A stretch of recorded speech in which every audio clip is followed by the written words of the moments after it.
Hi guys, আমরা hello. Eco পার্কে আছি।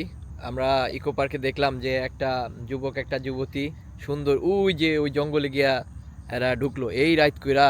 এই যে ঝালকাঠিতে যারা যারা আছেন গার্জিয়ান, ঠিক আছে, এক্সট্রা ক্লাসের কথা বলে এই যে এই জায়গায় ওই মেয়ে আর ছেলেটা ওই লুকাইছে, ঠিক আছে, লুকায় লুকায় আল্লাহ জানে এই যে সন্ধ্যা হয়েছে অন্ধকার, এখন ওরা কি না কি করে আছে আল্লাহ মাহবুদ জানে। আরে যারা যারা গার্জিয়ান আছেন অবশ্যই আপনাদের মেয়েদের চেক দিবেন, ঠিক আছে। দোষ কিন্তু ছেলেদের না, দোষ কিন্তু ম্যাক্সিমাম মেয়েদের। ও আসছে কেন, ঠিক আছে, বললেই আসা লাগবে। সিয়াম কি বলো, সাংবাদিক সিয়াম? আমি বলি, মেয়েরা এই সময় বের হয় কিভাবে? সেইটাই কথা, মেয়েরা এই সময় বের হয় কিভাবে, এটা ঝালকাঠির প্রতিদিনের ভিতরে দিয়ে দিব। এটা আসলে জরুরি ব্যাপার। এই যে মেয়ে, আমি আমার ভাই স্পষ্ট চাক্ষুষ, এরা সুন্দরভাবে গলায় হাত দিয়ে একটা ছেলে একটা মেয়ে সুন্দর ঢুকলো এখানে তাই এই সন্ধ্যার সময়। এই সন্ধ্যার সময়। এই সন্ধ্যার সময় ওদের কি কাজ, কি এর এক্সট্রা ক্লাস এটা?